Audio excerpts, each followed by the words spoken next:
Bismillahirrahmanirrahim.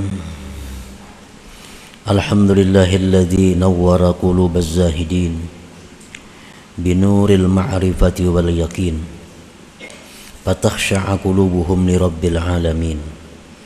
Asyhadu an la ilaha illallah wahdahu la syarika lahu rabbul khalqi ajma'in wa asyhadu anna sayyidana Muhammadan abduhu wa rasuluhul amin. Allahumma salli wa sallim ala sayyidil awwalin wal akhirin imamiz zahidin al-arifin sayyidina maulana Muhammadin sayyidil anbiya wal mursalin wa ala alihi wa sahbihi wa dzurriyyatihi wa atba'ihi ila yaumiddin, amma ba'du. Yang kita hormati dan kita cintai para habaib dan para alim ulama, para muhibbin, hadirin hadirat rahimakumullah.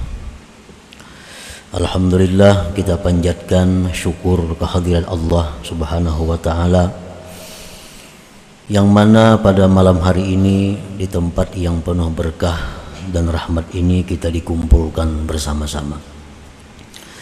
Salawat dan salam keharibaan junjungan kita Nabi besar Muhammad sallallahu alaihi wasallam dan kepada seluruh keluarga, para sahabat, zuriat dan pengikut beliau sampai hari akhir nanti. Para muhibbin rahimakumullah, al-hikmatul khamisatu wal arba'un minal hikamil ataiyah. Qala al-imam Ahmad ibnu Athaillah Sakandari rahimahullah wa nafa'ana bi'ulumih. Hikmah yang ke-45 dari kitab Al-Hikamil Ataiyah, berkata Imam Ahmad bin Athaillah As-Sakandari rahimahullah, ma qalla amalun baraza min qalbin zahid wala kathura amalun baraza min qalbin ragib. Artinya, tidaklah sedikit amal ibadah yang terbit daripada hati orang yang zuhud, dan tidaklah banyak amal ibadah yang terbit daripada hati orang yang gemar kepada duniawi. Itulah terjemahnya hikmah yang ke-45 ini. Ibadatul zahid wa in qalla bil hissi katsirun bil ma'na was thawab, wa ibadatul ragib wa in katsura bil hissi qalilun bil ma'na was thawab.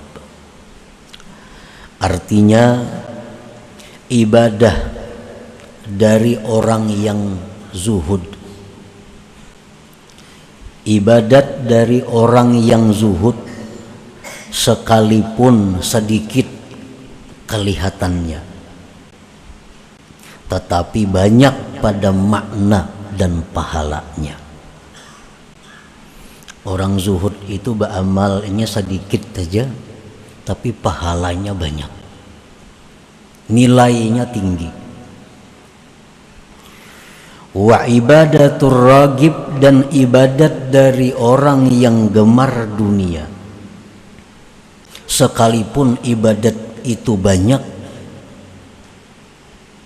kelihatannya, tetapi sedikit pada makna dan pahalanya. Nah, itulah penjelasan daripada hikmah yang ke-45 ini. Orang yang zuhud beramal sedikit, sembahyang 2 rakaat, tapi ganjarannya, nilainya di sisi Allah mahal. Sedangkan orang yang gemar duniawi, walaupun dia sembahyang 100 rakaat, tetapi nilainya murah, hampir-hampir bisa kada berharga di sisi Allah Subhanahu wa ta'ala. Wadzalik li'anna qalbaz zahid farigun anis syawagili wasyawagi bisarifah anil hudur wal khusyu' wa bihi ma yurja qabulul a'mal indallahi ta'ala wa kaifa yakillu amalun yutaqabbalu. Sebabnya kenapa ibadah orang yang zuhud itu walau sedikit tapi mahal harganya, nilainya, banyak pahalanya? Karena hati orang yang zuhud itu lapang dari kesibukan, kegemaran yang memalingkan dari hadir dan khusyuk. Dengan hadir dan khusyuk itu diharapkan amalnya diterima Allah. Dan bagaimana dikatakan sedikit kalau amal itu diterima di sisinya. Nah, itu sebabnya kenapa ibadah orang zuhud itu larang, Tuhan menghargai. Karena hati mereka itu sewaktu beribadah kepada Allah, hati mereka hadir dan khusyuk. Hati mereka kosong dari pikiran-pikiran duniawi yang memalingkan daripada kekhusyuan itu. Wa qalbur ragib mashhunun bisyawagil wasyawagib wal khawatir as-sarifati anil hudur wal khusyu' wa bi'adamihi makaifa yurjal qabul. Sedangkan hati orang yang gemar dunia itu dipenuhi dengan kesibukan-kesibukan, kegemaran-kegemaran, geritik-geritik yang memalingkan dari hadir hati dan khusyuk. Jadi orang yang gemar dunia itu, mereka beribadah itu hanya jasmani, tetapi hati mereka tidak ikut beribadah. Kadang-kadang mereka i'tikaf di masjid, tetapi hanya tubuh yang i'tikaf, sedangkan hatinya melayang kemana. Hanya ibadah jasmani. Dan jasmani ini murah karena akan hancur. Mereka membaca Al-Quran, tetapi hanya zahirnya mereka baca Al-Quran. Sedangkan hati, tempat yang mana Allah menilai itu, hatinya terbang, tidak di hadapan Al-Quran. Nah, itulah yang menyebabkan ibadah mereka itu murah harganya, bahkan bisa tidak berharga. Wa bi'adamihima, dengan tiada hudur, tiada khusyuk, kaifa yurjal qabul, bagaimana diharapkan diterima Allah Subhanahu wa ta'ala. Nah, para muhibbin rahimakumullah, Allah Subhanahu wa ta'ala tidak memandang kepada tubuh kita, tidak memandang kepada kuatnya kita, tidak memandang kepada bungasnya kita, tidak memandang kepada pakaian kita, tetapi yang Allah pandang adalah hati mereka. Nah, hati dahulu dipandang Tuhan. Inilah yang mahal harganya, ini yang larang nilainya.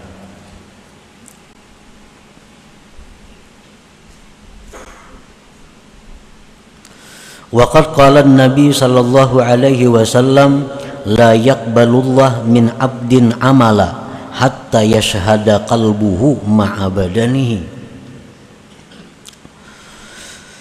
Tidak menerima Allah dari seorang hamba amalan ibadah sehingga menyaksikan hatinya beserta badannya. Jadi Allah kadang menerima amalan kita ini, yang mana hati kada ikut beramal, hanya badan yang beramal. Allah kada menerima itu.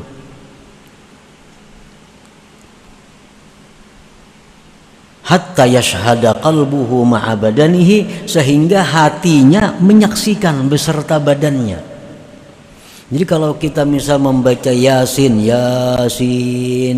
nah mata kita ke Yasin, mulut kita Yasin, hati kita pun Yasin. Nah ini ngarannya hati menyaksikan beserta badan. Nah itu yang bisa diterima oleh Allah Subhanahu wa ta'ala. Qala Nabi sallallahu alaihi wasallam kam min qa'imin hazzuhu min salatihi at-ta'abu wan nasab arada bihil ghafil.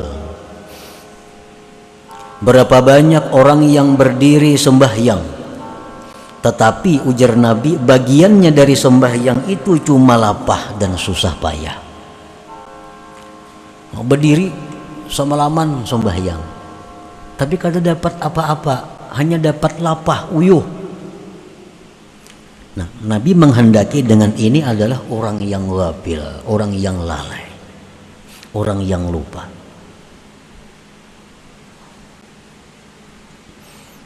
Makanya ada ungkapan dari para ulama bahwa tidurnya orang alim itu lebih baik daripada ibadahnya orang jahil.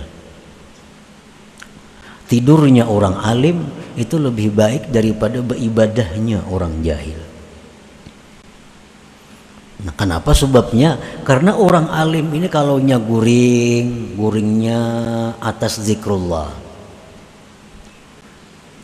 Niat guringnya orang alim tahu kayak apa supaya guring ini menjadi nilai yang ibadah.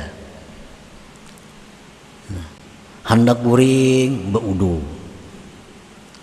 Nah, sedangkan orang jahil ini mereka beribadah, tapi yang beribadah tuh hanya jasmani mereka, hanya jasmani. Hati mereka kada ikut berjamaah, kada ikut beribadah. Nah, para muhibbin rahimakumullah. Qala Nabi sallallahu alaihi wasallam laisa lil 'abdi min salatihi illa ma aqala minha. Ujar Nabi kita, tidak ada bagi seorang hamba dari sembahyangnya itu balasan kecuali yang dia sadar daripada sembahyang itu. Berapa persen sembahyang kita yang kita sadar, berapa persen yang dalam sembahyang itu kita khusyuk, itulah yang diberi nilai oleh Allah Subhanahu wa ta'ala. Nah, para muhibbin rahimakumullah, jadi sembahyangnya itu hanya sekedar untuk menunaikan tanggung jawabnya, hanya sekedar untuk melepaskan kewajibannya. Sedangkan pahala, sedangkan hadiah dari Allah kada mereka dapatkan. Jadi jangan beranggapan muka itu jangan paraya sembahyang sama sekali. Nah, itu anggapan yang salah. Itu banget lagi nih tuh. Mengpajang kada khusyuk juga sembahyangnya paraya sembahyang berpahala kada. Nah, ini berat lagi. Sembahyang itu adalah menunaikan kewajiban kita. Dengan adanya sembahyang itu kita sudah terlepas dari siksa. Perkara berpahala kada berpahala itu perkara lain, tergantung bagaimana kita melaksanakan sembahyang itu. Nah, sama halnya ujar seorang raja,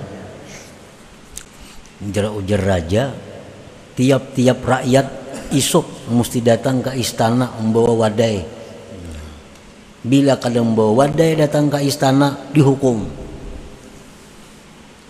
Maka rakyat ini berbundung-bundunglah esok hari membawa wadai. Tugasnya membawa wadai. Nyamankah wadainya, nang kada kah, nang manis kah, nang pahit kah, nang masam kah. Pokoknya bila datang ke istana membawa wadai, kada dihukum. Perkara raja ini memberi hadiah, memberi ucapan terima kasih, tentu kepada wadai nang nyaman. Nah, dirasai raja wadainya pahit. Rasai ini kamasinan, rasai ini kada nyaman. Itu kada diberi raja apa-apa. Cuma dia selamat kada dihukum karena sudah ma'atar wadai ke istana. Perkara dapat hadiah, raja kada memberi hadiah. Nah, demikianlah sembahyang kita.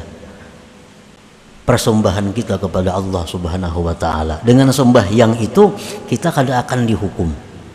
Tetapi apakah sembahyang itu mendapatkan faidah, mendapatkan hadiah dari Allah, tergantung sembahyangnya.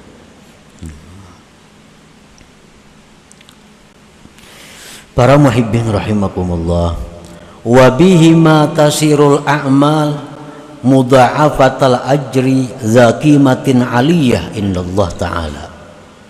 dengan hudur dan khusyuk, jadilah amal itu dilipat gandakan pahalanya, punya nilai yang tinggi di sisi Allah Subhanahu wa taala.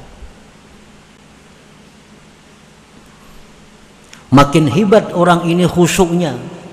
Khusyuk itu macam-macam pulang tingkatannya. Ada khusyuk yang permulaan, ada khusyuk pertengahan, ada khusyuk tingkat yang tinggi. Nah itu lain-lain lagi Allah memberikan ganjaran kepada mereka itu. Qala Nabi sallallahu alaihi wasallam, innar rajulaini min ummati la yaqumani ila shalah wa ruku'uhuma wa sujuduhuma wahid wa inna ma baina salataihima ma baina sama wal ard. Sesungguhnya dua orang laki-laki dari umatku sama-sama sembahyang, rukuknya sama, sujudnya sama, tapi ganjaran yang diberikan Allah antara langit dan bumi. Sembahyangnya sama aja, betul 2 rakaat, rukuknya, sujudnya, suratnya sama yang dibaca. Tapi Allah memberi pahala kepada yang satu dan kepada yang satunya seperti bumi dan langit jauhnya. Artinya apa? Yang satu ini sempurna khusyuknya, yang satu ini kada seberapa khusyuknya. Nah, jadi khusyuk dan hudur hati itu melipat gandakan amal, menjadikan amal bernilai tinggi. Dan ini bukan hanya semata-mata sembahyang.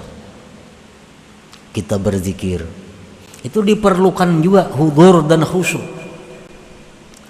Kita membaca Quran diperlukan hudur dan khusyuk. Kita membaca salawat diperlukan hadir hati dan khusyuk, supaya ibadah-ibadah kita itu diterima di sisi Allah Subhanahu wa taala. Qala Ibnu Mas'ud, rak'atani min zahidin 'alimin khairun wa ahabbu indallah min ibadatil muta'abbidin al-mujtahidin ila akhirid dahri abadan sarmada. Berkata Ibnu Mas'ud radhiyallahu an, 2 rakaat dari orang yang zuhud, yang alim, lebih baik, lebih disukai di sisi Allah dari ibadah orang yang beribadah sampai sepanjang masa. Orangnya zuhud, dengan sebab zuhud ini lalu hatinya kosong dari selain Allah. Sembahyangnya lalu ini sadar, sembahyangnya itu dia hadir 2 rakaat saja, nilainya lebih daripada orang yang beribadat sampai hari kiamat. Nah, 2 rakaat saja.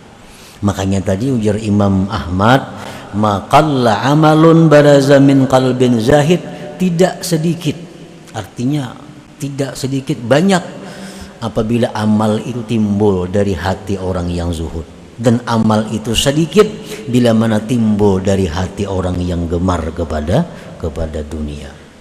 Nah, para muhibbin rahimakumullah. Qala ba'dul ulama ar-ragibu fid dunya qalbuhu ghafilun 'anillah walau kana yaqulu Allah Allah 'ala dawam. Orang yang gemar pada dunia, hatinya itu lalai daripada Allah. Karena hati kita ini selalu mengingat apa yang dia cintai.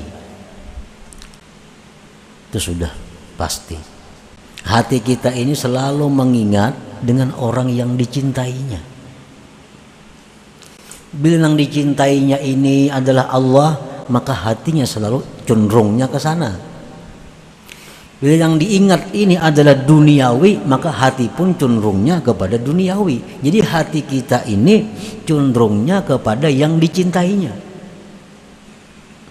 Orang yang gemar pada dunia itu hatinya lalai dari Allah, sekalipun mulutnya berkata Allah Allah selamanya.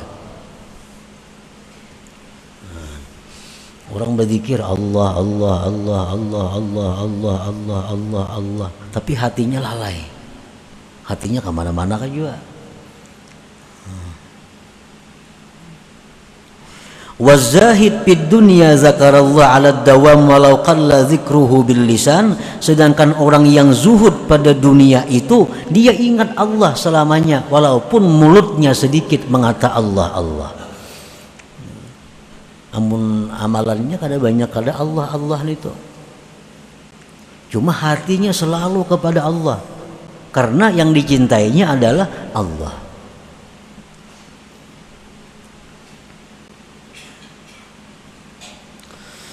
Wa ma mathalu ibadati zahid ma'a qillatiha bil hissi wa kathratiha bil ma'na wa ibadati ragib ma'a kathratiha bil hissi wa qillatiha bil ma'na illa karajulaini ahdaya lil malik ahaduhuma ahdaya kutatan sabiyatan saghiratan wal akhar ahda sakhratan kabiratan katsirah fala syakka annal malik yaqbalu yakutatan wa yukrimu muhdiyaha wa yaruddu sakhratan kabiratan katsirah wa yuhinu muhdiyaha. Tidak adalah perumpamaan ibadah orang yang zuhud serta sedikitnya ibadah itu dan banyaknya arti pahala, dan ibadah orang yang gemar dunia serta banyaknya pada penglihatannya dan sedikit pada maknanya, melainkan seperti dua laki-laki yang satu memberikan kepada raja yakut yang bersih yang kecil. Ini dua laki-laki nang saekung ini memberi raja batu permata yakut bersih halus saja kayak burung puyuh, kayak hintalo burung puyuh. Nang satunya ini datang kepada raja membawa satrak batu, satrak batu, batu gunung. Datang ke istana membawa truk, sekalinya batu dalamnya. Ada nang saya kung datang balimbay aja dalam kantong aja, kayak kalau burung puyuh tapi yakut. Nah, maka tidaklah ragu-ragu bahwa raja itu pasti menerima yakut dan memuliakan orang yang memberi hadiah itu. Dan raja menolak batu dibawa ke istana, batu gunung bapak dibawa ke istana. Raja menolak itu dan menghinakan orang yang membawa hadiah itu. Nah, inilah perumpamaan ibadah orang yang zuhud itu 2 rakaat, inting aja, sedikit aja, tapi laksana yakut. Nah, ibadah orang yang cinta kepada dunia kayak batu gunung satrak 2 trak itu berapa ada harganya?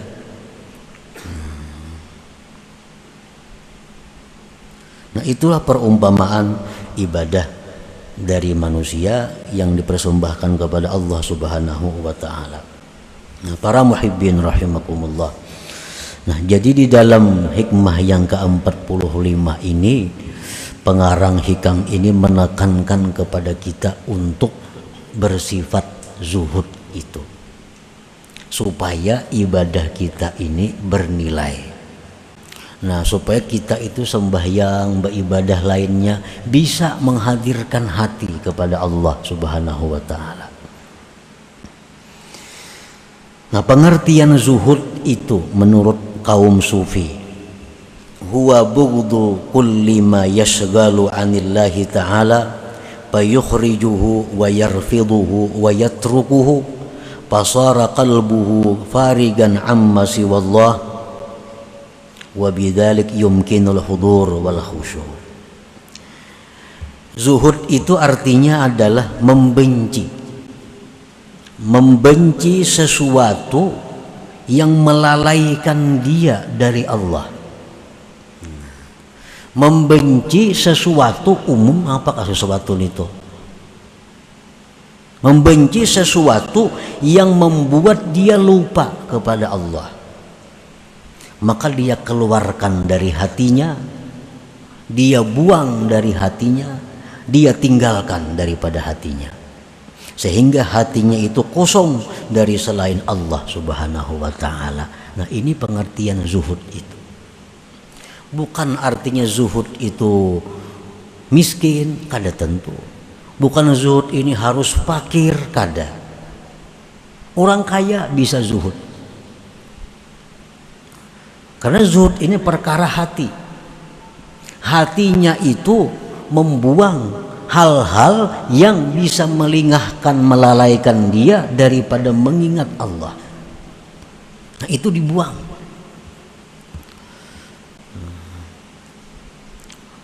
Umpamanya kita membaca Quran atau kita sembahyang, kita ini hendak khusyuk, hendak hadir hati kita nih, Allahu Akbar sembahyang.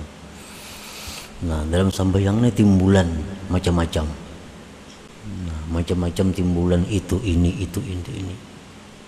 Nah, berarti nang timbulan-timbulan itu yang menyebabkan kita lengah. Nang timbulan-timbulan itu yang menyebabkan inya lalai. Nah, nang timbulan itulah nang satu persatu kita kurangi. Itu yang kita buang dari hati kita sedikit demi sedikit. Nah, itu pengertiannya zuhud.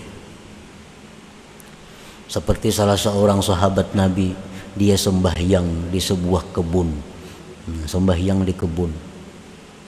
Di waktu sembahyang, nah dia melihat kebun begitu indah, mulai berbuah. Akhirnya sembahyang kada ingat lagi 2 rakaat kah 3 rakaat kah. Nah, selesai sembahyang, laki-laki sahabat Nabi ini datang kepada Rasulullah SAW dan beliau menyatakan bahwa kebun itu wahai Rasul ulun wakafkan karena Allah Subhanahu wa taala. Nah, ini artinya membuang sesuatu yang membuat kita lengah, yang membuat kita lalai. Nah, jadi apa-apa yang biasa muncul di hati kita, pikiran duniawi. Nah, itu jangan dihiraukan lagi. Karena itu yang membuat kita lengah. Nah, para muhibbin rahimakumullah. Jadi bukan berarti zuhud itu kita harus membuang harta seluruhnya, bukan. Yang penting kita mengusahakan, melatih diri supaya dalam sembahyang, dalam ibadah, bahwa hati kita itu kadang mengingat kepada itu. Jakanya kalau kita diatur nih, nah, kita sembahyang ini di masjid. Nah, di masjid semuaan, awak di masjid, hati di masjid, mata di masjid, telinga di masjid. Nah, kalau kita rahatan membaca Quran, semuaan kita membaca Quran. Nah, itu yang bisa mengolah kita khusyuk. Itu yang ngarannya kita hadir hati. Selama hati kita ini terpisah dari badan kita, kemana hati itu hinggapnya? Nah, di situ yang perlu kita latih, yang perlu kita tinggalkan sedikit demi sedikit. Nah, selama kita masih mengingun itu, memelihara itu, kita akan bisa khusyuk, akan bisa hadir dalam setiap ibadah kita. Dan ibadah kita akan bisa bernilai tinggi, bernilai besar di sisi Allah Subhanahu wa taala. Nah, para muhibbin rahimakumullah, ada usaha kita. Usaha kita ini yang kada kita pikirkan, tapi hasilnya bagus. Padahal kita kada suah memikirkan usaha itu. Hari-hari berjalan normal, duit masuk, barang jalan, pikiran kita kada mengarah ke sana. Nah, ini usaha yang diberkati Allah. Ada usaha yang kada diberkati Allah, pikiran tak arah ke sana, jadi duit maka kada. Berapa bulan udah mikirkan usaha nih, sembahyang di bawah sembahyang, membaca Quran, sampai setahun dah belum ada keuntungannya lagi. Nah, ini usaha yang mesti ditinggalkan, yang mesti dibuang. Kada kawa diingun usaha itu. Ini yang maulah kita lengah, lalai daripada Allah Subhanahu wa taala. Zuhud bukan melarang kita berusaha. Zuhud bukan melarang orang jadi kaya. Tetapi zuhud ini intinya adalah mengeluarkan dari hati setiap yang membuat kita lupa kepada Allah Subhanahu wa taala. Nah, itu yang kita keluarkan. Nah, para muhibbin rahimakumullah, selanjutnya hikmah yang ke-46. Ila hadratin Nabi sallallahu alaihi wasallam. Al-Fatihah.